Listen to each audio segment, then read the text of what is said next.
So welcome everyone. My name is John Stotts. I'm the Director of Adult Faith Formation here at Christ the King Catholic Church on Belmont Boulevard, Nashville, Tennessee.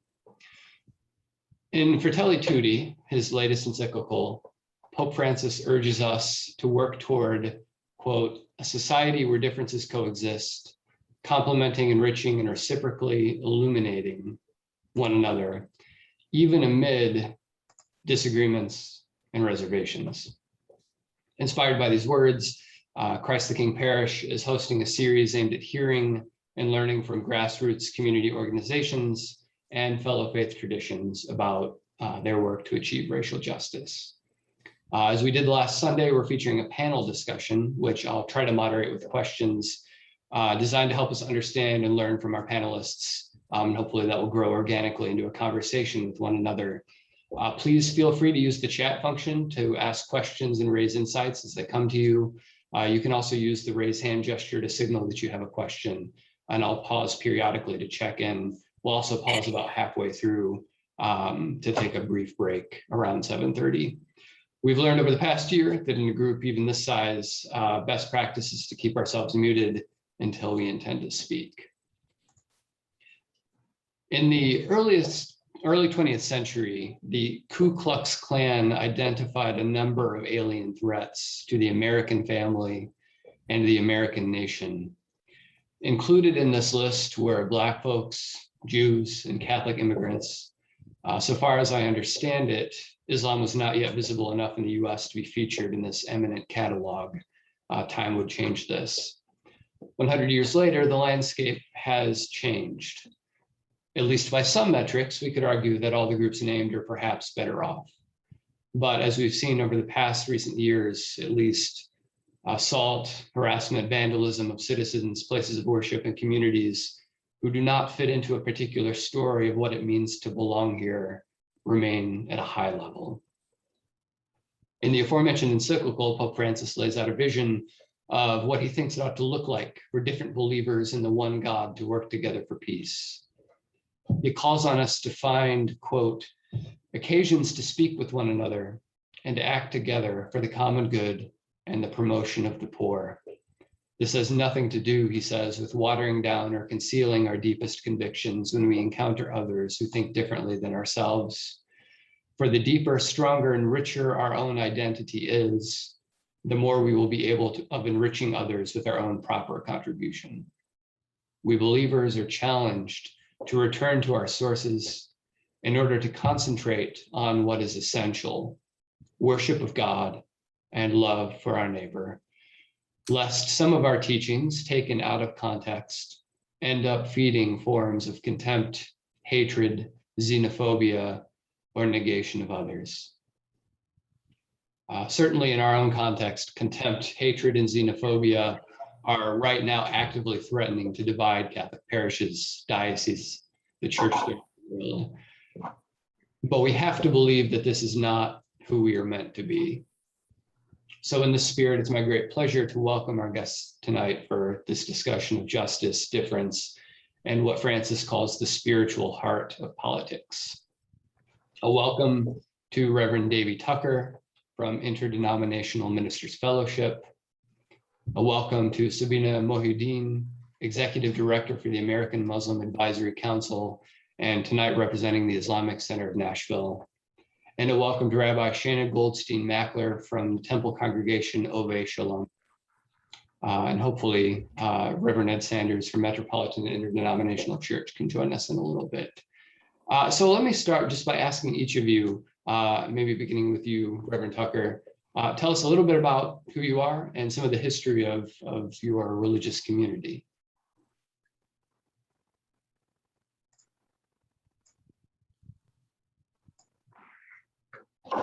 Still on mute, Davie. Sorry, Davie, you're muted. I'm born here in Nashville, North Nashville, 37208, raised by a single mother, raised 4 kids.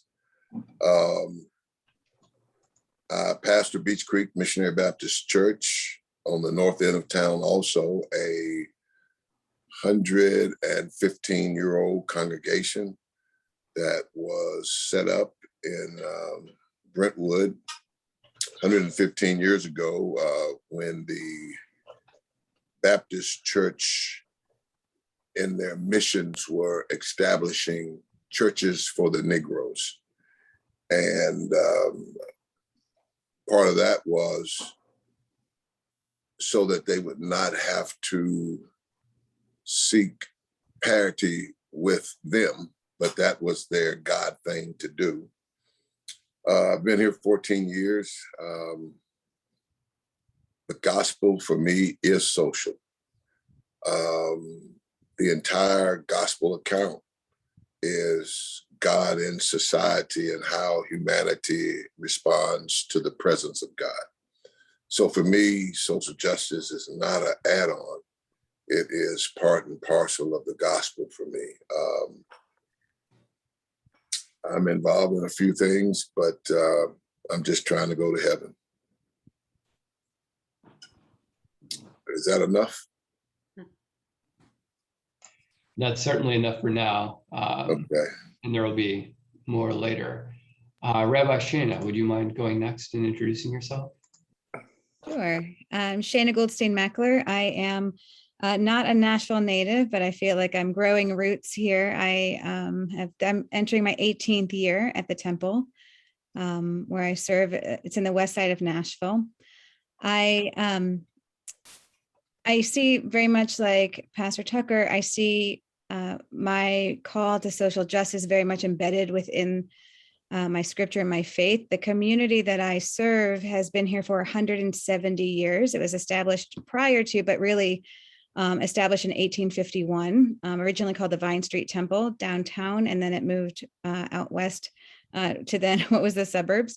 And really the call of the temple was in large part built upon the civil rights movement and the feeling of making sure that we were standing up for our neighbors as well as for ourselves. So as a minority faith in this community, we have enjoyed a lot of the safety and respect, as well as some of the challenges and persecutions. But we see it as our call for justice based within our scripture and our prophetic voice to not only, practice our faith among ourselves, but to live it out in the community. So I think I'll stop there and answer the questions coming up. Thank you so much. And let's move on finally to Sabina. Good evening.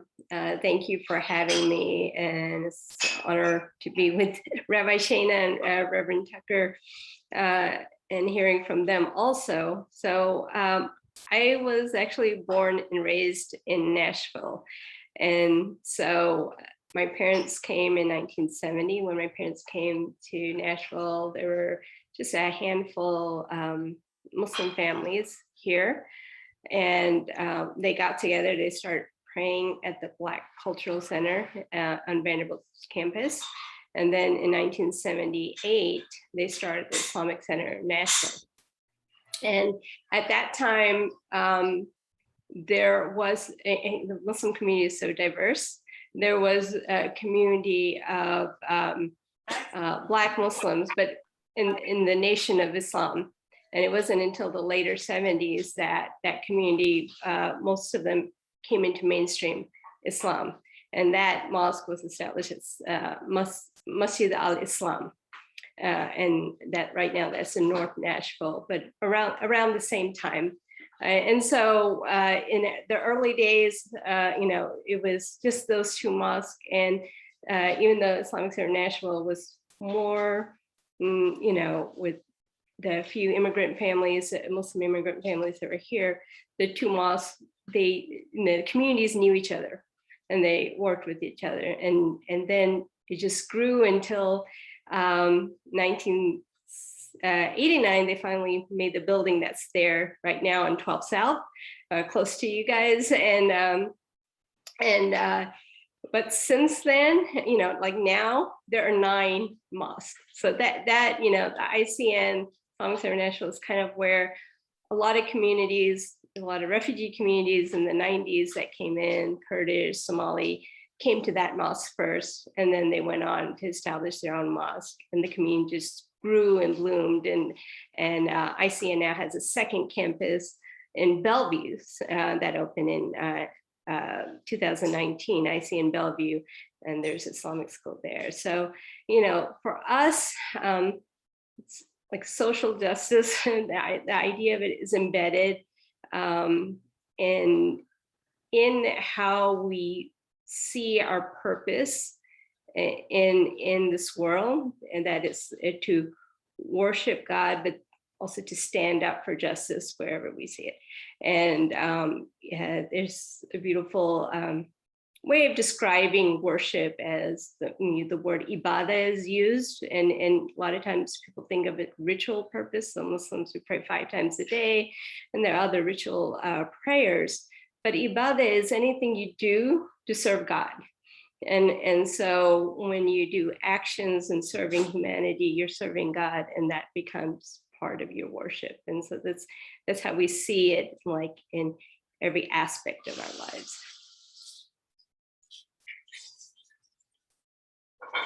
Thank you so much. And I think that's a nice segue into my next question. So we'll stick with you for a minute, Sabina, if you don't mind staying on the spot.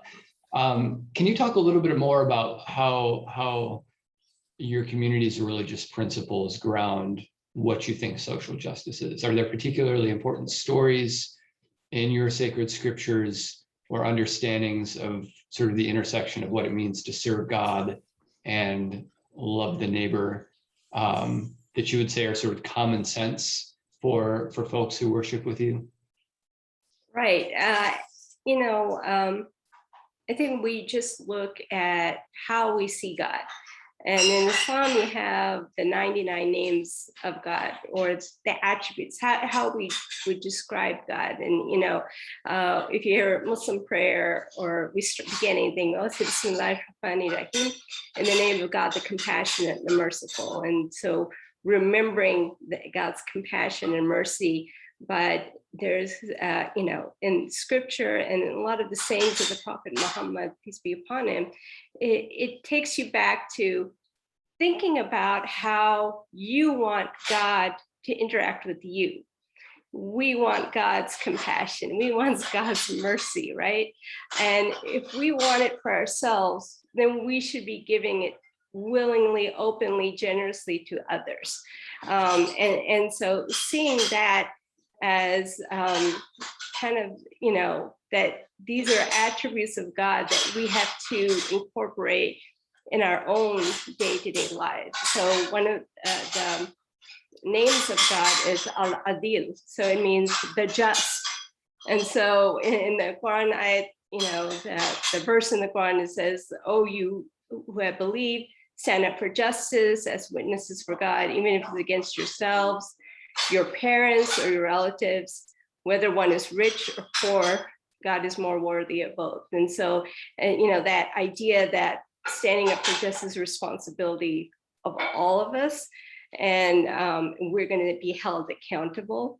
And there's so many things I can say. I loved, and this is kind of the story of so many of the prophets, prophet of God we find in the Quran, but they're also in the Old Testament, the stories of the past prophets, and you always saw that their following in the beginning was always the poor, the needy, the marginalized in the community, right?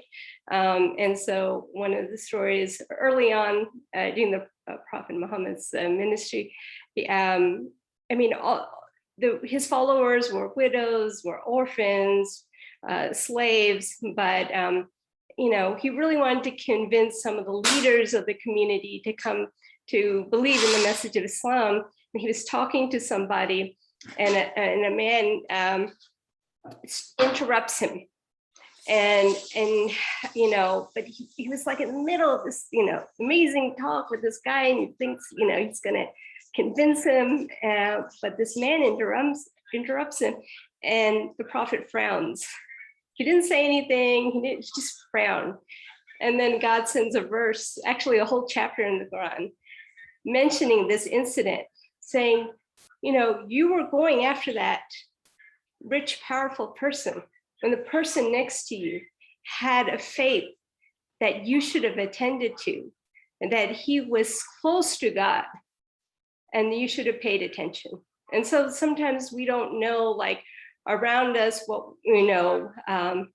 that our hearts should be close, our occupation, what we occupy ourselves should be like towards those who are in need, those who are oppressed, because those are the people who are close to God. And that's what God is watching us to think that this is, what are we going to do?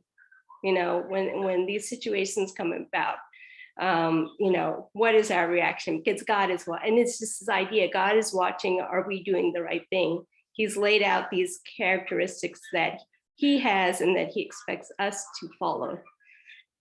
So.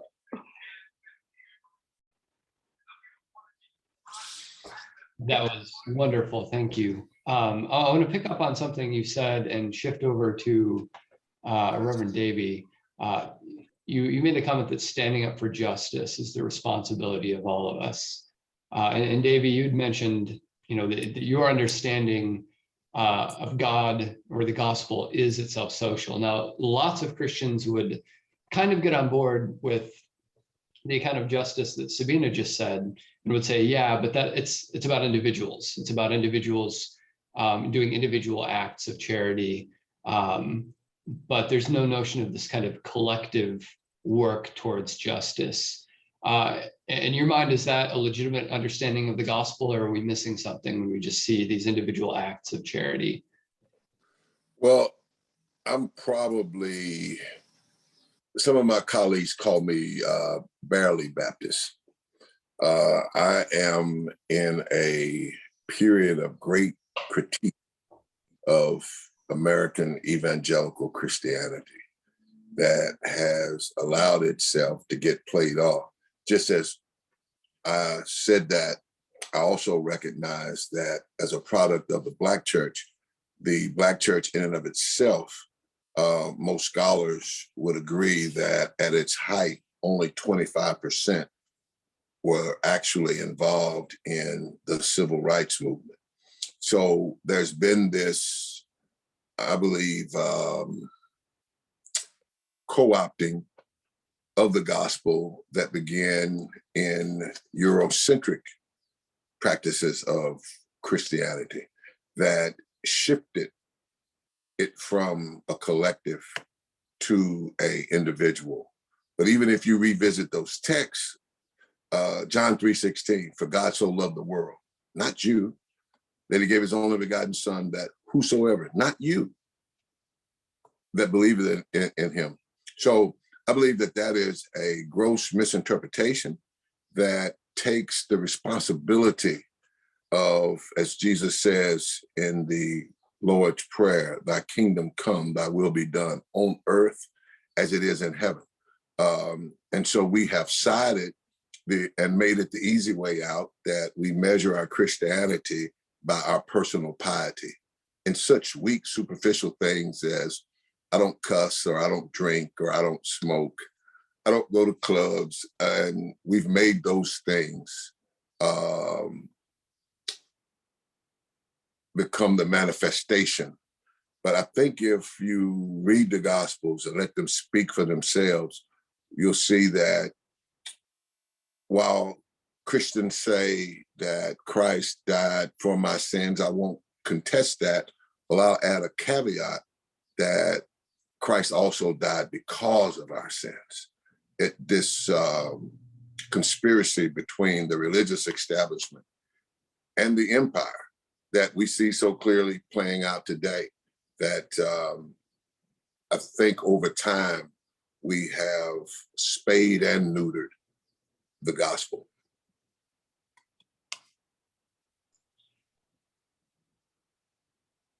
You have to tell me when to stop talking. No, I'm struck, that that American individualism, which began in Europe, has not been good for religious practice in this country for lots of religious communities. Rabbi Shayna, do you see the same kinds of tensions in your community or between different Jewish communities of a tension between individual piety, or does there tend to be a stronger sense of collective responsibility? Have you avoided sort of the American individualistic pious tendencies? I would love to say that we've avoided it. I don't think that that's true. I mean, the iPhone, the I this, the I that. I mean, it's very much centered on the selfie, and I think we're all victims of that. But our religion is set up to be collective, right? We can have personal faith, but our faith is lived out in community. We have need for community for prayer. We can do all these things by ourselves, but the power comes by enacting this together and in community. And so the source of all of our calls for justice really are our texts, but most importantly, how we live them out and how we engage with them in the world. And we don't shy away from the fact that, the pious are often the ones that have blood on their hands. They're the ones that have caused harm and really allowed power to consume them. So each and every one, I talk about us being the Reform movement in particular, a brand of prophetic Judaism, meaning that we live out that call of the prophets to advocate for justice, in big and small ways. So in our Torah portion this week, I heard you talking about your scriptural readings. In ours, we're reading in the book of Deuteronomy in a portion we call Ki Tetzei. It has 74 of the 613 commandments that we have, which is a lot for one section. And these are everyday things that we can do to bring about justice. So for us, the word that we often would describe as charity is really justice. It's doing the right thing and applying it fairly. And so the idea of having these opportunities every day, for bringing safety by putting a parapet around your roof, so that you don't fall off or your neighbors don't, or filling in a hole, or taking care of an animal that might be dangerous, those kinds of things. Returning lost objects, right? These are the ways that we employ justice in very small ways, right? Treating everybody as if they were created, as we believe, in the image of God. So in those small ways, with every human interaction, we have a chance to bring about justice. But we also have the grand ways, right? Whether it's a court system where, like Sabina mentioned, you can't show deference, rich or poor, or stranger or citizen. We also have the prophets telling us to go to the gates, right? To tell the king about these injustices. We have Isaiah talking about, the evil that's done in the laws that are enacted. And so we have those big calls for advocacy, not just for our own. And that's sort of that call for responsibility that extends beyond our people, that we see in the text itself. I mean, of course, you want to advocate for your own. That stuff, I think, does begin at home. But you can't just live that way. And so we're not very insular, even if we are a tight-knit community, because that call to see beyond ourselves, we see, even, as we look at the development of responsibility through the beginning stories of Genesis, with Abraham, who, really does advocate on, argue on behalf of others, people that aren't his own. For Sodom and Gomorrah, he's not afraid to even challenge God to say, what about these people? Don't they deserve justice? It may not have worked out the way that we would have hoped, perhaps, but the idea that you can't just take care of your own, right? You can't just be so self-centered, that you have to be able to look out. So we have those ideas, to protect the vulnerable, the ones on the margins, as well in our own community, but also to make sure that we look outside of ourselves. That's seen even when we pray. We're supposed to pray in rooms with windows, so that we can live out in the world what we say we believe inside the sanctuary.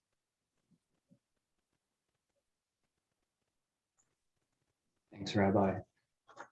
You talked a little bit about, the need to sort of, you begin looking inward to take care of the needs of those around you. But then it can't stop there. We need to extend the call of justice to others. And the the term minorities is used a lot. I think it's becoming a little less popular, but Rabbi, you described your community as being religious minorities. So we could talk about religious minorities in a country, or faith minorities, or racial minorities. And I'll pose this question to you first, Sabina, if you don't mind. Is there a sense in your community that you are, in fact, among minorities here in Nashville? And how does that sense of being not the majority affect your understanding of what justice looks like? And as sort of background to this conversation, for some rich, affluent, white communities of faith who are interested in social justice, there's a sense in which that we has to extend the justice to those who don't have it, but those who don't have it are usually not part of us. But it seems like if you're a community that is made up of people who perceive themselves, because of the wider culture, as being minorities, that sense of justice might shift. Does that question make sense? Do you have any response, or is it? Let me take a stab at it. Yeah. So, the Muslim community is the most diverse faith community there is in America. So you're talking about, we have African American Muslims, but then immigrants from all around the world, from Africa to Middle East to South Asian. So it's a very diverse community, and how they see themselves will differ, but it's always a minority religious community in a majority Christian nation and society, where society is built to ensure the success of white Christians. And so, yes, you are always having to swim upstream and to get your voice heard. And it's always a struggle, whether our kids are at school or in the workplace, discrimination, and then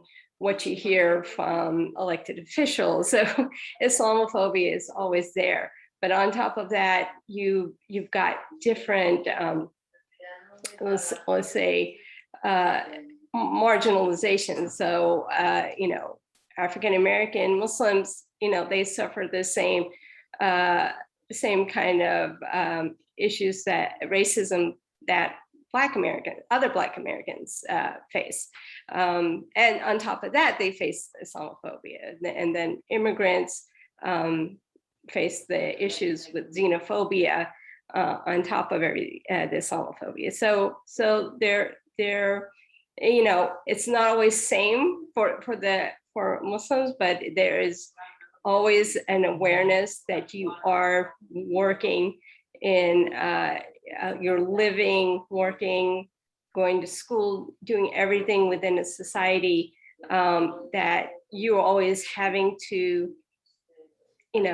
fight for your rights, and not always fight for your rights. So, even me as a Muslim woman, and I'm in spaces with other leaders in the community where I have to hold back what I say because I do not feel free to say what I want to say, what's on my mind. And that kind of marginalization happens to everyone. And so you might ask somebody and they won't talk much about maybe discrimination at work, but a lot of times it's microaggressions. It's the little things. It's the adjustments that you make to survive, so you don't really think of ways that you face that discrimination. So thinking of my father's generation coming here, working in the 70s and 80s, a lot of discrimination he went through. He didn't have any action alerts in the community. He couldn't, it was quietly working hard to change the system, but not doing it in a very public way. And things have changed in terms of now, like I'm the executive director of the American Muslim Advisory Council. Our job is to make it public and say, no, this can't be this can't be the way anymore. So I don't know if I answered your question. I went on a tangent, but No, I really appreciate your response and what you're, I think, helping me to see, and hopefully others. We sometimes act as though the categories we use to navigate our world, race, which we know is a political category that doesn't have a biological correlate, categories of heredity, religion, class, regional affiliation, we act like these are distinct sort of taxonomic categories that we can easily fit people into. But in practice, we find that they're really messy. Nevertheless, people have a way of feeling out where they are in some kind of social hierarchy and of being able to gauge, I think, fairly accurately when we have power to speak and when we don't, because of our felt sense of marginalization. So turning over to you, Davie, as a Black Christian, we would expect, I think, that race plays a predominant role in how your community would frame issues of justice. But do you see these other categories coming into play too, in your understanding of the need for justice and the call to respond to it? Yes, and I'm just trying to figure out how best to say it as succinctly as possible. You can't do big justice unless you live little justice. To me, big justice requires that one is practicing common decency to each other, patriarchy that we wrap religion around, toxic masculinity that we wrap religion around.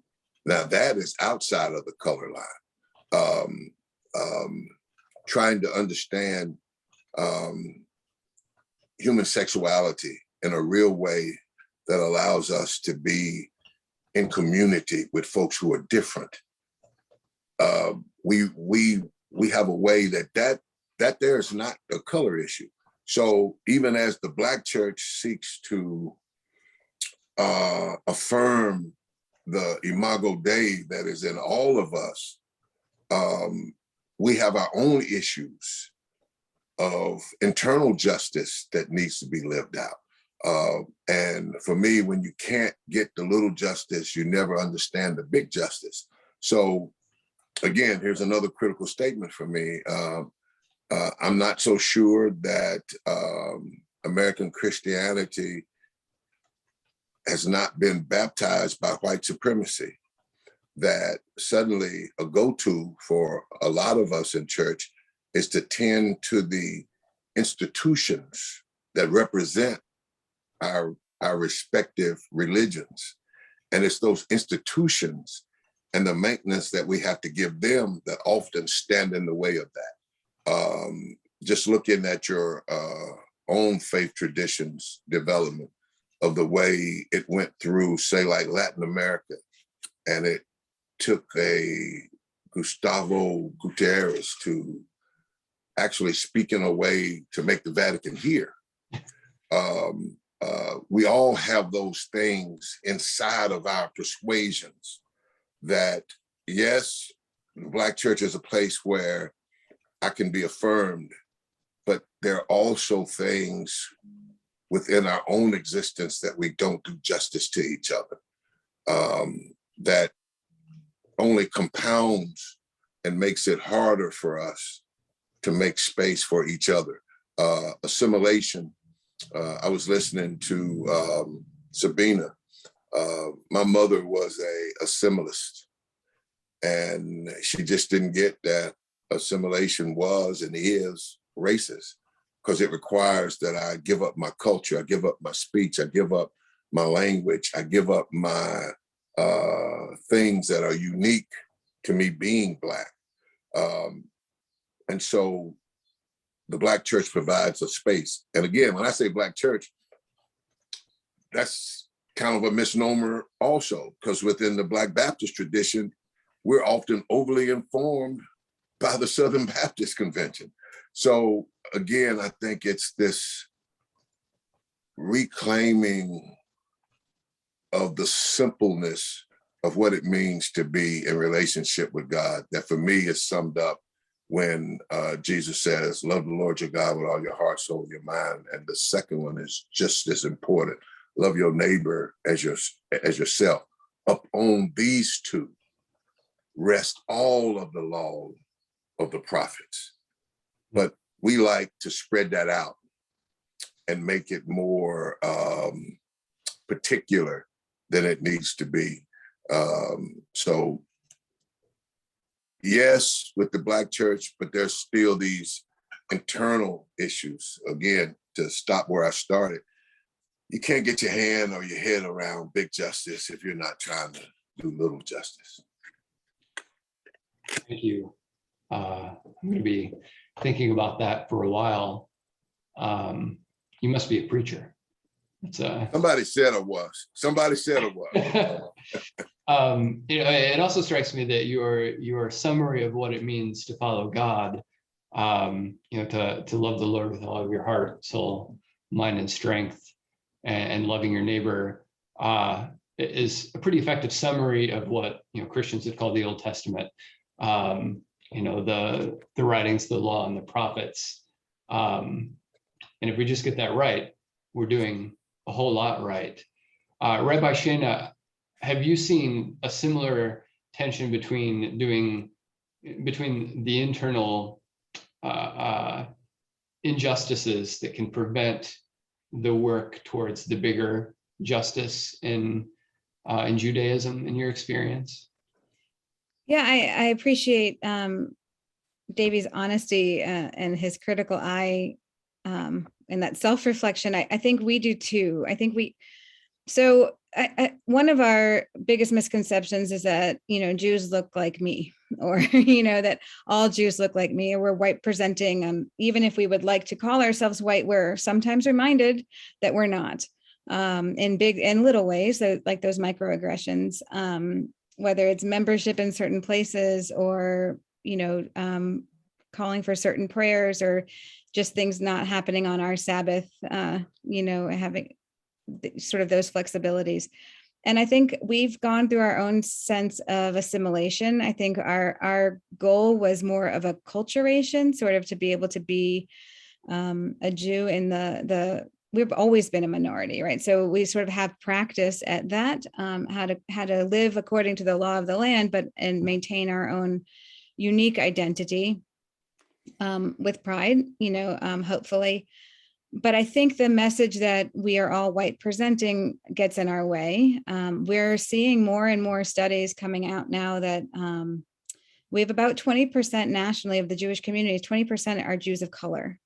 And so that tends to show up in different ways in different places, which is great, because I think that we can, sometimes that empathy doesn't exist without some personal connection. And I think having people in our own community talk about their own experiences can open some hearts for those who may not hear as readily. But the problem also is that it exists, that the discrimination and the challenges exist within our own community. So whereas we know many Jews of color face, that compounded, like Sabina was mentioned, that compounded oppression in big and little ways, whether it's racism and anti-Semitism, or racism within the Jewish community, whether it's simple things, not simple, but smaller things like questioning if they're really Jewish, right? That is a terrible offense. It's prohibited for us, but it happens all the time, I know. And so even our own Jewish community here in Nashville is much more diverse than I think people expect it to be. So I think raising that awareness and having the call for racial justice and awareness and sensitivity and the anti-racist movement, what seems to be maybe outside of the temple, right? We're trying to live this to be able, not to other people, but to live it outside of the walls of the temple. We realize we actually have to do that inside the temple too, in many ways. So I think we're learning. I think the idea of us being minority, even though we may not appear outside of the majority culture, we're seeing that more and more. Whereas, anti-Semitism may have been sort of put out not as readily available or experienced. There has been a remarkable uptick since 2017 in particular. And then, we've seen it more and more even this past year and for many different reasons. But I think, I just heard today that across the country, 64% of the Jews have hesitancy going back to the synagogues because of security issues. They don't feel safe as Jews in America. Right. That is troubling to me. It's not racism per se, but I feel like those kinds of like xenophobia, all these hatreds and oppressions from the outside, they chip away at the soul of a people. Thank you, and thank everyone. I thank everyone for your candid responses. Especially since this is the first time I've met all of you, I believe. Whether it's racism or anti-Semitism, any of these tendencies to exploit difference to shore up either, financial, in the case of chattel slavery, or some kind of a social hierarchy, it's also gruesome. And we've seen stark evidence of it, resurging. In the Catholic context, we've sort of inadvertently started talking about assimilation and enculturation. There's a history of Catholic immigrants in this country as being on lists of non-white people and sort of gradually really assimilating into the white majority, especially after World War II. And over the past years, it seems like some of the backlash to that, just within our own American version of this Catholic tradition, has been kind of a regret about that. And there are Catholics who really seek to define themselves as a different culture, even as we've taken on all the trappings of kind of white affluent Protestantism, despite our theological differences. And sometimes it gets really messy how people try to re-enculturate themselves. So I think it often requires finding an enemy to not be. And we're definitely seeing this within the Catholic Church in America right now, different ways of putting up boundary markers and saying who is really Catholic and who is not, by our ritual forms. And I don't know whether it's heartening or not that the same tendencies to create these boundaries and to other in order to shore up our sense of security is widespread throughout all of our traditions. In one sense, it's reassuring because it means perhaps we can all seek something like the same answer. But it's also disheartening, at least for me. All right, well, let's pause for just about 5 minutes and give our eyes a Zoom break. I know some of us may need to do a fluid readjustment, fluid in, fluid out. I have 7:47, so let's come back actually at just around 8:50 or 7:55, if that's okay. So feel free to turn your screens off, mute. And if you're participating with us, maybe take this time to write in the chat some of the questions or insights you've heard from. I've got lots more questions, but I'd love to hear from those of you who are listening and thinking through this with us. So we're just going to take a little over 5 minutes for a break, and then we'll come back.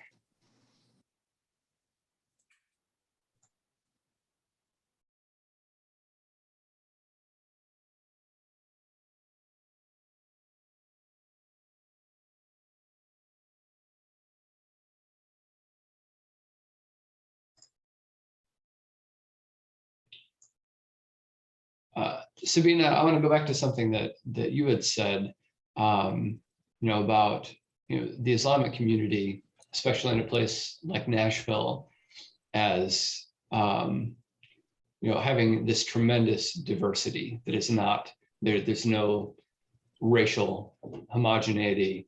One of the things that comes up a lot here at Christ the King when we start talking about racial justice is, I wish we had more diversity here.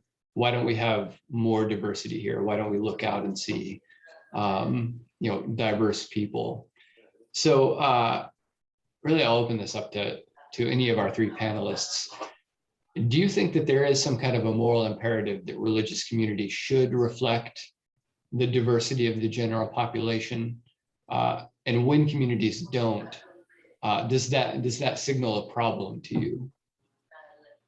Well, that's an interesting question, especially for the Muslim community. And like I described early on in the 70s and 80s, it was basically an African-American mosque, and then the Islamic Center of Nashville, which was diverse. I mean, African-Americans went there, but immigrants from around the world went there because there was just one mosque.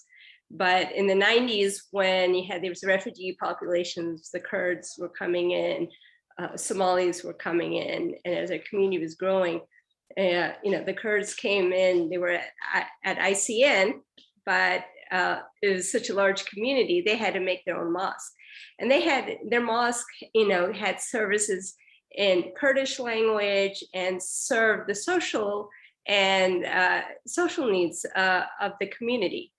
So sometimes, it seems great, there are, like, besides Islamic Center of Nashville, there's also Islamic Center of Tennessee in Antioch that serves a diverse community. And you go there and it's beautiful, to go in and see people from various backgrounds come, but they're worshiping all the same together side by side. But then you see the need and of that mostly Kurdish mosque. Although the one nice thing about any mosque, and then similarly, there are several, like two Somali mosques that serve the Somali community. And again, they have some services in their languages, classes in their languages. So you see how that has actually helped those communities. So that was needed. But these mosques are open. So for the most part, most mosques don't have a membership, or you can be a member. Membership means you can vote in elections. Most people don't really care, and they go pray wherever's close to them or close to their work, because our congregation prayers are on Fridays, so they go from work to the prayer. So there is that interaction with different communities. And as you look at the younger generation, people are even less concerned about what mosque they belong to. And they will actually go mosque hopping, like wherever the program is that they like, they'll go to that. And so you see among maybe the older generation kind of sticking to their communities, their ethnic groups, the ethnic communities. And then you see among the younger generation where they are more willing to go around, they have friends of different backgrounds, and that changes the dynamics of this conversation around racism. And I don't know, stop me when you want to, but it's just interesting, hearing from Rabbi Shayna and Reverend Tucker about, within the church or within the synagogue, and because the Muslim community is so diverse, and it's not just the ethnic and racial diversity, it's all the economic diversity in the community, that they see issues on racism differently. Islam is very clear against racism. And so people will say the nice verses from the Quran, and they say, no, I can't be racist. But you come into here and then you fall into different categories. Just like Rabbi Shayna was saying that most people think of Jews as just being white. Well, Kurds came in and they were referred to as white, and there's this hierarchy even within the community. And so then there's some tension between communities that is there also. And with my work in AMAC, I see that. So sometimes I want all the mosques to come together for something, but realizing, there's the bit of tension, and it's, and there are many sources of it. I won't go into details, but with all the conversation around racial justice, I think we could see like where we needed to work as a community. And I guess I'll jump right on the back of what Sabina's saying. For me, that is an ideal that I believe that the love community that King was talking about, that's what he envisioned. But I think we've got a whole lot of work to do before we get there. Because you can't separate church from society. The separation of church and state, that's not the conversation, but we are informed. Each one informs the other. And so, again, when you're in a white-dominated culture, white dominates. And so once you become comfortable with your Blackness and you accept that the image of God is in you, you need that space where you don't have to prove yourself, where your practices are not questioned, where it's not, it's accepted. And so this idea of intercultural, there has to be a lot of work. For me, I think with the Black Lives Matter movement, what I've discovered is it's the refugees from the church, because the church was not scratching in that place that they were itching. Their justice work on the street is born out of their early relationships with God. In my conversations with them, they often quote Bible stories as their justification for what they're doing. They see Jesus turning the tables over in the temple, which the Bible says is a little act, but in our interpretation, we make it spiritual table turning. So for me, yes, the beloved community is where all of God's people can come together and their differences are appreciated and not used to stratify them. But I'm more encouraged with our young people, regardless of their color. I think they're fighting for the thing that the church, the synagogue, and the mosque needs to be involved in. Because if not, we're all dying, basically. Even on this call, there's not any young people, but they seem to be concerned about that essence of the quality of human life that so often as we've gotten older and the fight or the light is dimming, or the world has beat us down to where we don't think it can change, or we've bought into this national myth. And for me, again, if we cannot unwrap America from God, we're never going to get it. We're never going to get it. It shows up all over the place. God bless America. Well, no, God bless the world. That is even a pious, self-righteous statement, because the way it's said to end some great treat is to call God's blessing only upon America. No. So for us, for me, the Black church is that place where I can be who I am, and I can help others learn how to be who they are.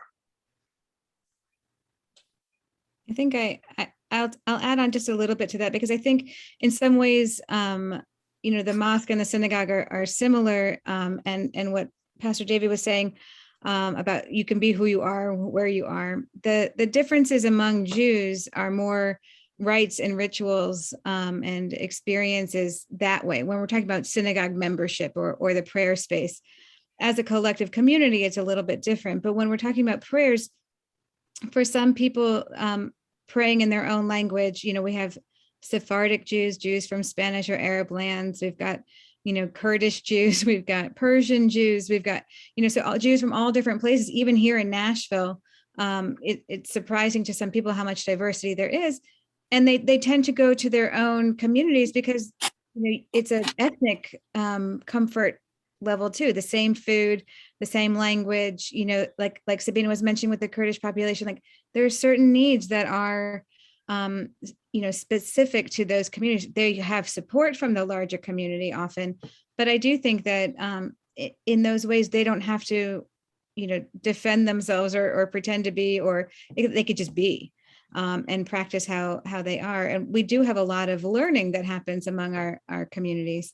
But I think for us, it's more the, making sure that there's gender diversity, economic diversity. I think those things also help because they're things that break through those race barriers that I think are really important that we address as well.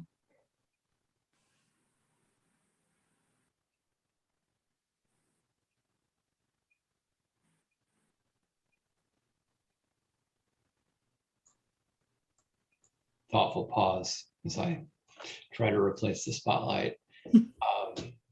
John, could I ask something that Reverend Tucker just said struck a chord in me, and I'll just throw this out and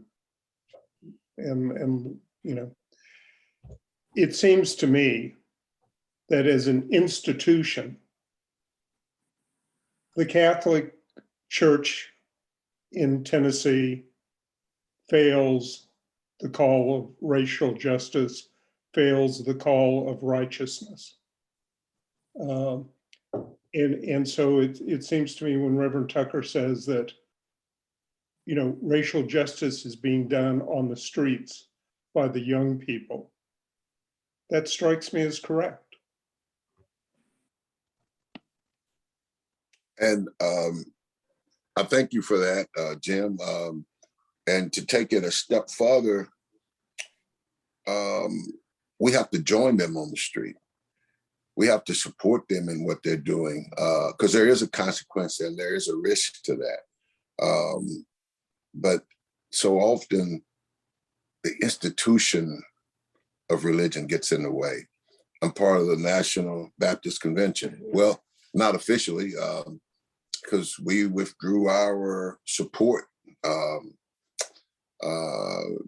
They have nothing to say about the relevant issues that create human suffering and don't promote human thriving. And when they do talk, it's about doctrine or dogma that has no relative value to having life and life more abundant. And there's always been what are called fringes. At one point, Martin Luther was a heretic. So that title in and of itself, I think time proves whether or not one is a heretic or not. So I am encouraged, and I try to give them the support in all the ways I can in helping them accomplish what it seems we're really afraid to take on. I'd like to jump in because just seeing it in the mosque, the same thing kind of play out. You have mosque leadership that we'll usually refer to as being led by uncles. Anyone who's the elder in the community, we refer to as an uncle. And some of these, they're the pioneers of the community. They help establish the community. But as they're going on, when they came and they started establishing community, they were about survival. How are we going to help our community survive this new environment?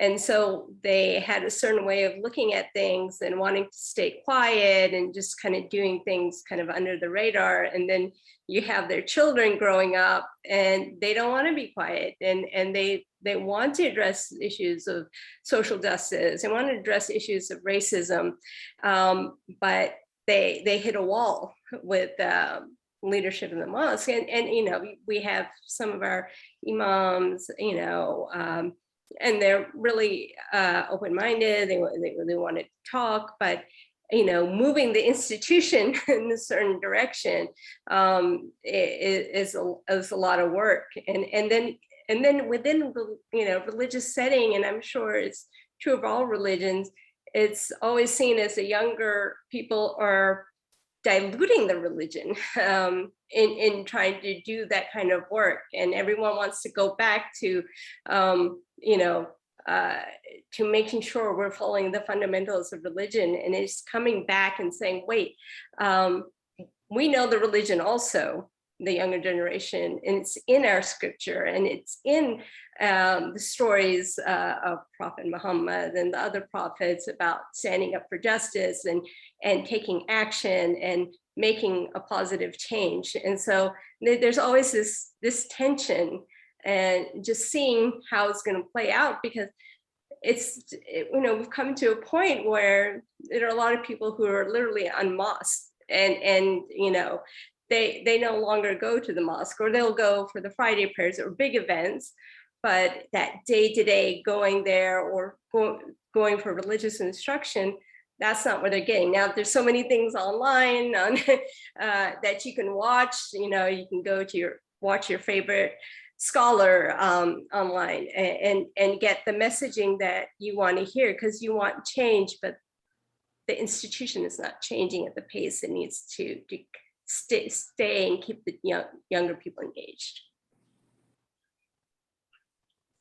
I think that's a shared struggle for many of us. I know the nuns, the NONES, right? I like the unmosqued, we would say the unsynagogued, perhaps. Or I think there's many ways, to express your Judaism, and that's one of them, right? But I think we've worked with that change. We're the ever dying people. Like every generation complains that it's being watered down, or it's falling apart for whatever reason, and so that's sort of everyone's sermon by the time they reach a particular age. So I think that idea, and I've worked with the Muslim community too. Like, how do you make this relevant for kids? How do you have them go to madrasa after? How do you have them for Arabic instruction after Hebrew school? Or for us, like Hebrew school after regular school. How do you adapt to this world when everything is so different and segmented, because it's not the center necessarily of the community any longer. So I think we do have to adapt. And I think we also have to trust that even if the buildings may not be those fortresses, I think the principles for each of our faiths can be, and so I think we might have to reimagine. I think all of us did with Zoom, reimagine what community means, and what does it mean to be present, right? What does virtual prayer have anything to do with it? So I feel like we have to give some faith there that we've gone through revolutions and renaissances before. And I think if we have faith that those principles are still there, that it will survive the next tragedy of circumstance. If I could add something to Rabbi there, she keyed my mind. I know for me, it's created a theological shift, and I'm not the only one in my persuasion, but telling some truths now, because the availability of information, each successive generation is more intelligent than the previous.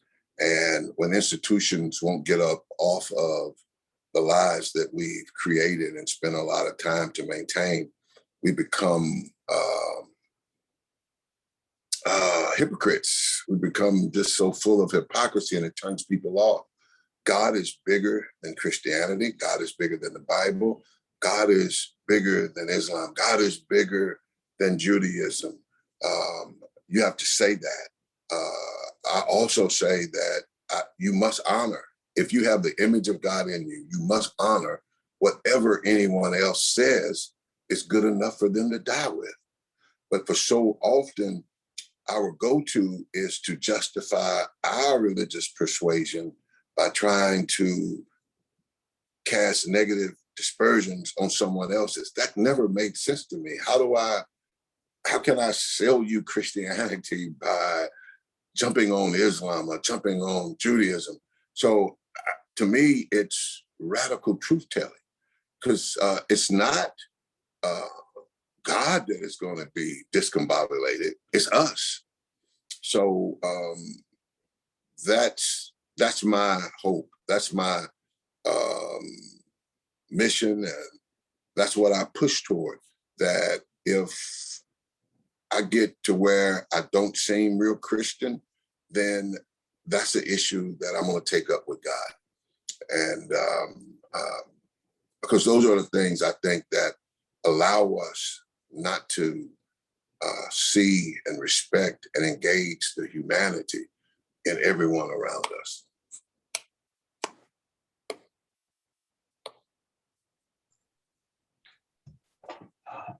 Thanks for those beautiful insights. I think in my own journey in understanding anything, it seems like there will always be people who at certain points in their life will deploy religious difference or whatever other in-group, out-group differences to, I don't know, meet their own needs that aren't being met in other ways or to gain power. But, I think authentic belonging to any one of our beautiful traditions is a thing of beauty. That is, I'm right now a Christian because I'm deeply attracted to the radical simplicity of Jesus in the Gospels. I find him to be a beautiful human. And I think that a lot of, when we're talking about young people, I'm 37, so I don't know at what point I get to talk about kids these days. My oldest is only 7 and she hasn't learned much about the world yet, but I think that young people are looking for beauty. That is for a sense of having something of a beautiful life, a life that's not only sort of meaningful in the boring, I'm doing important work. I'm getting, I'm meeting my parents' expectations, but also a life that seems to have an inner coherence and almost an aesthetic dimension. And so I find myself in agreement that when such people meet institutions that aren't cultivating anything like a life that is attractive, that has a sense of beauty, and beauty is endlessly different. So we don't need to talk about which beauty, but so many of our institutions in their particular forms, they're just kind of ugly or garish, banal. There's nothing attractive about them. And so I find myself trusting when people walk away, thinking, people aren't stupid. We may all, have our issues, but these things have a way of playing themselves out. We have about 10 minutes left, so I do want to pause and hear if there are others who have been listening, if there are things that have rung true to you in tonight's panel, whether or not these evoke questions for you, if you just want to reflect with us on what seems important from this conversation tonight.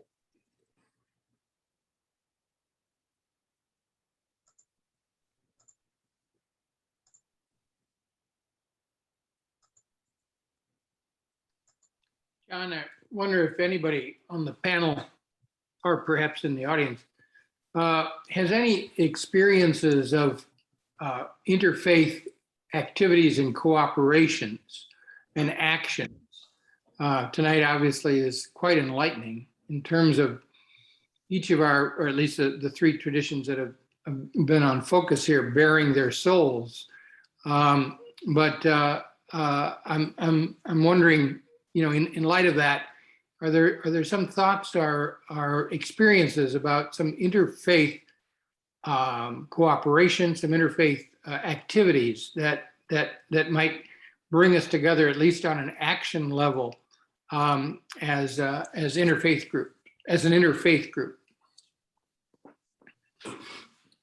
Well, I think that just the normal vicissitudes of life is a great place for faith groups to come around. Everybody needs adequate housing. Everybody should have access to health care. Everyone should be able to live in a safe community. We owe that to each other. So, but those seem to be the large issues that plague our society. But they can be bitten off in smaller bites. So for me, yeah, I like the fellowship of getting together. I've been in the IMF. We've had services where we've had readings from the various faith traditions. I've attended service out at Rabbi Shayna's, and it's something about their readings and the blowing of the horn. It resonates in my spirit. There's something in the unison and just of the Islamic prayers. It's something about having to take off my shoes and to prostrate myself that reminds me that God is great and God is higher. So I think it's those larger issues, but it's also trying to find the God that each of our religions are trying to find, which I believe may be very, very similar. I would agree. I think, I think project-based or good works. I think it's a good step for people that may not have experience, that want to dip their toe into interfaith work, and for partnering with communities of difference. I think in many cases, I mean, the three of us in particular know each other fairly well. We've had opportunities not only to do those projects, but I think to have more meaningful conversations and in some cases to bring our communities along with us. It's one thing for us as leaders to be able to do it. It's a little bit different to have our communities also come with that willingness of spirit and the same curiosity. But I think for those of you who are on this call, you model that curiosity, right? And I think the ways that we start to bridge those gaps, you showed your curiosity, and you see that there are three communities here that are welcoming for that conversation. So I think showing up, calling for a conversation, attending a service, those are sometimes challenging things to do. If you've not ever been in a mosque or in a church, that might be different, or in a synagogue. But I can attest to each one of those communities that the welcoming spirit and the appreciation exists. And I think for us, that's really, speaking from a place where I was raised like that, like that's where I think we need to begin, is we need to be able to foster that in our families and our children and in our communities ourselves. I mean, I grew up going to midnight mass. No one in my family was Catholic at the time. And so, but I would go to midnight mass. We would have, exchanges with the Ebenezer Baptist Church. And so the pastor would come and a rabbi would go, and, they'd preach on each other's pulpits, and we'd share meals together. And as I've grown and become a rabbi here, having the relationships with the Islamic community is deeply meaningful, especially when we find those points of contact and similarity. And every time I heard tonight something else that was like, oh yeah, we have that too. So I think being able to teach our children to have that, it's called holy curiosity, and the respect for difference, not to be afraid of it, but to let it build and bolster your own faith. I think those are lessons that we can live out, whether we're lay leaders or religious leaders or just attendees.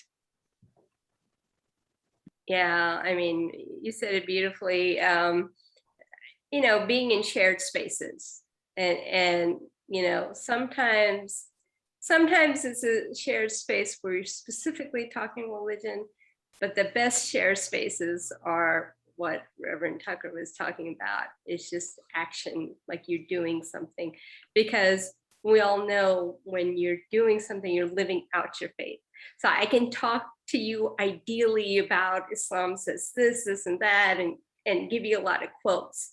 But really, if you want to know the religion, you have to walk with me and see how I live my life, and what are my actions. And so I think doing things together is a great way of coming together. I do a yearly peace summit. With COVID, like we haven't done in the last 2 years, but the Sons and Daughters of Abraham project, where we bring Jewish, Muslim, and Christian youth together for some activities. And I started with Betty Carpenter, who's a deacon in the Episcopalian Church up at Swanee. And so she always says, the kids come together to play together, eat together, and pray together. And I think that kind of describes it the best, like that it's holistic. It's you're doing a lot of things together because you're kind of seeing each other, interacting with each other in different ways. And we always do volunteer activities. So it's not a one time I go here, one time I visit a mosque or church or a synagogue. It's a relationship that you build.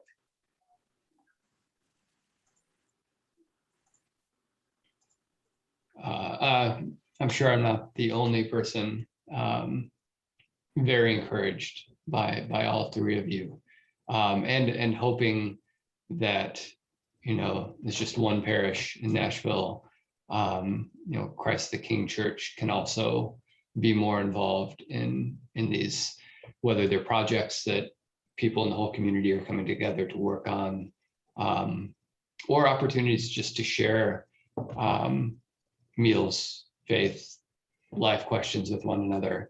Rabbi Shayna, I love the idea of I've got 4 young kids, and just hearing about you going to midnight mass and it being just an opportunity to see how different people worship. I'm very excited. It's kind of an obvious idea, but I hadn't thought of it. So I thank you all.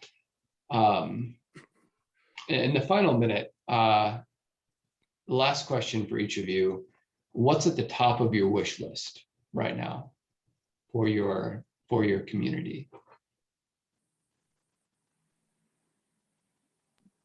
I think for my entire Nashville and global community is an end to this pandemic, vaccines, and wearing masks. I think that is my wish list right now, simply put.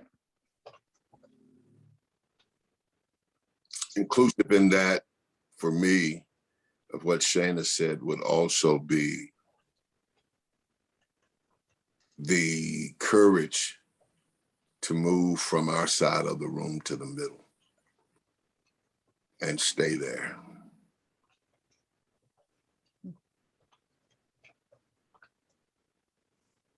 And for me is to see our community, whether it's the elders or the youngsters, to get out of their shell and be a part of the community, be fully engaged in what's going on around them, and be that catalyst for change.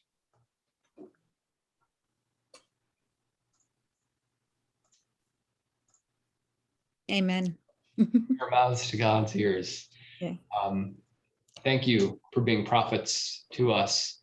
Folks who are watching this will have the opportunity to gather again on Zoom on Sunday morning at 9:45 to reflect some more on what we heard tonight and what it means for Christ the King. So I'm hopeful that those of you who can will join us for us to seriously reflect on these words. Sabina, Davie, Shayna, thank you so much for giving up 90 minutes tonight. We hope that this will be one of many opportunities for us all to continue to learn from one another. I'm humbled by your willingness to share with us all of your hard-won wisdom. And I didn't know how this would go. I'm over the moon with how many sort of holy intersections are exhibited. I'm hopeful. I believe that God is at work in all of us, and it's great to see signs of that when we need them so badly. So I'll hang out for a few more minutes, but let's call this our hard stop. I'm gonna stop the recording for those of you who need to go. And once again, thank you so much. Thank you. Thank you for having us. Yes, thank you. Yeah. Thank you very much. thanking our wonderful guests. It was wonderful, but John, thank you too. I really appreciate these gatherings and this ability to hear other people's stories and expand my awareness. So thanks very much to all of you. Thank you for even listening. Mhm. It was a pleasure.